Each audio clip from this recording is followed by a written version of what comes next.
If you grew up in the 70s, your playground wasn't a safe space, it was a literal combat zone. There were no rubber mats, no liability waivers, and certainly no participation trophies for making it across the monkey bars. We didn't have soft landings, we had gravity and a prayer. Every Saturday morning, we'd head out to a landscape of jagged steel, sun-scorched aluminum, and unforgiving asphalt. It was a place where safety standards were a suggestion, and the laws of physics were the only thing in charge. If you made it home without a strawberry on your knee or a knot on your head, did you even play? Today, we're looking back at the beautiful, terrifying era of the American playground, a time when every slide was a frying pan, and every fall was a lesson in physics.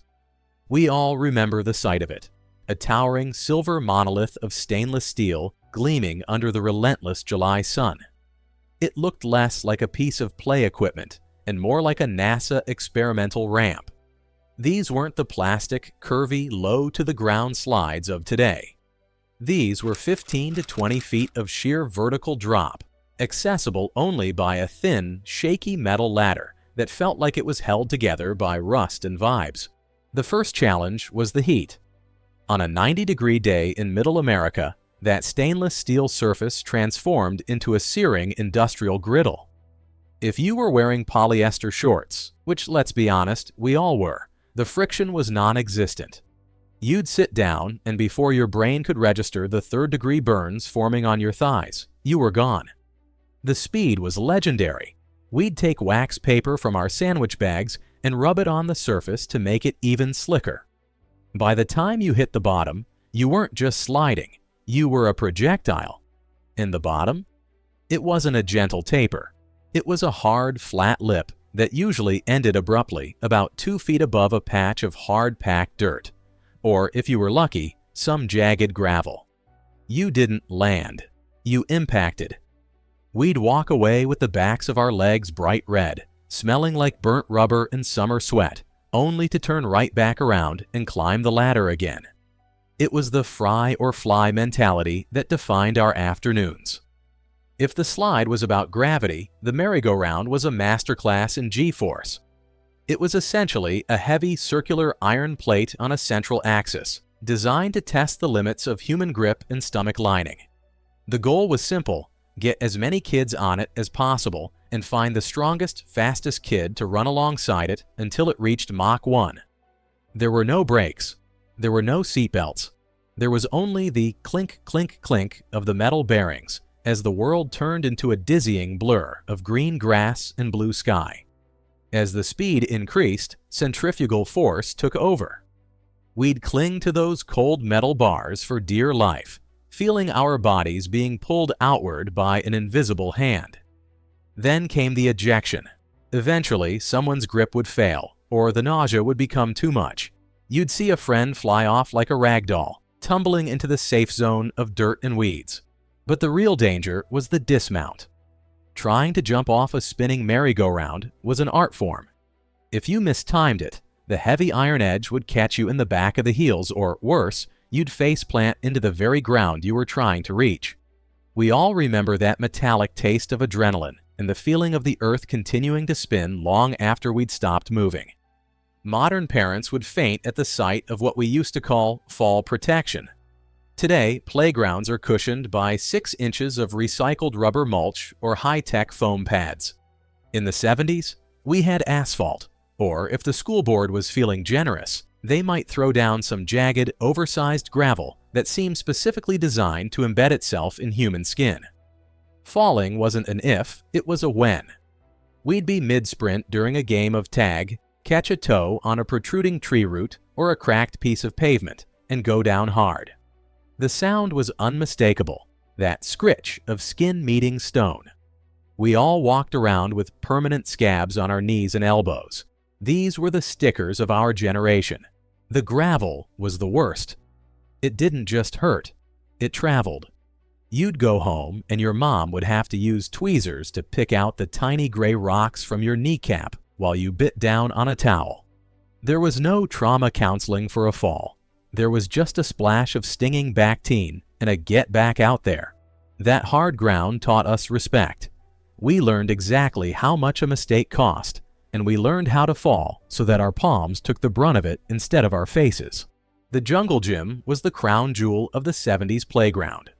Often shaped like a massive geometric dome or a series of interconnected cubes, these were giant skeletons of galvanized steel pipe. They were tall, they were hard, and they were unforgiving.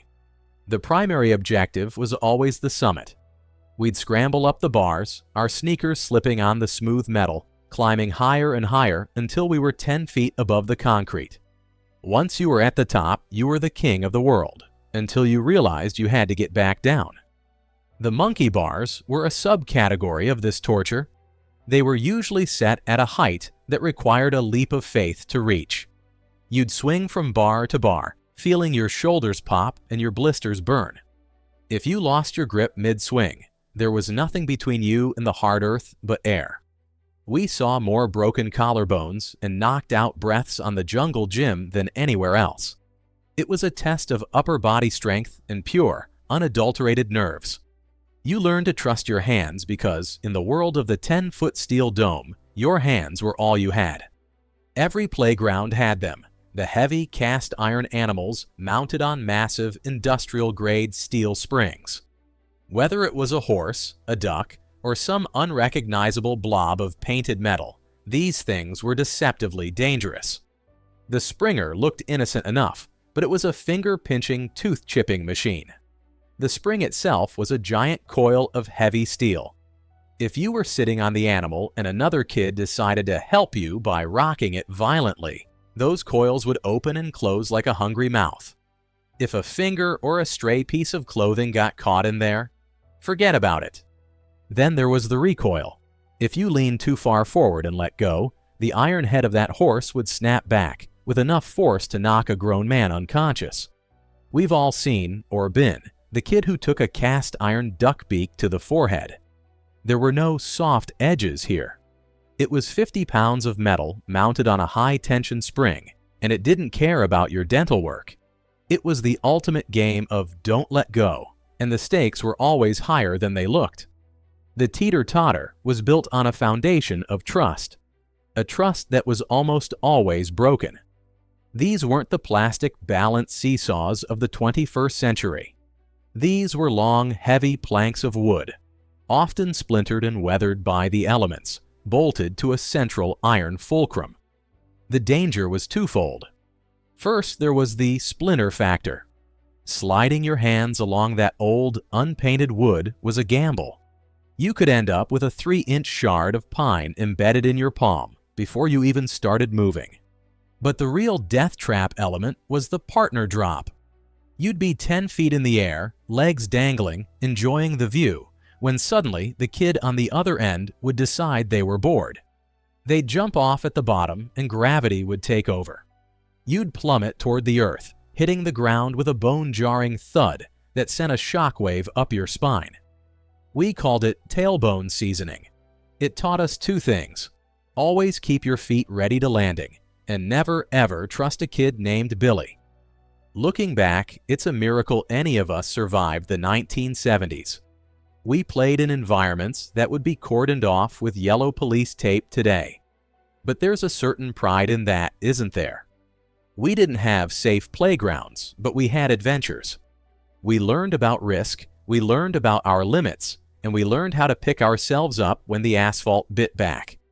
Those playgrounds were dangerous, sure, but they were also the places where we forged our friendships and our toughness. We carry the scars to prove it. Faint white lines on our knees and elbows that tell the story of a summer afternoon in 1974. So I want to hear from you. Looking back at those steel slides and spinning centrifuges, which piece of equipment gave you your proudest scar? Drop your stories in the comments. I'll be down there reading them.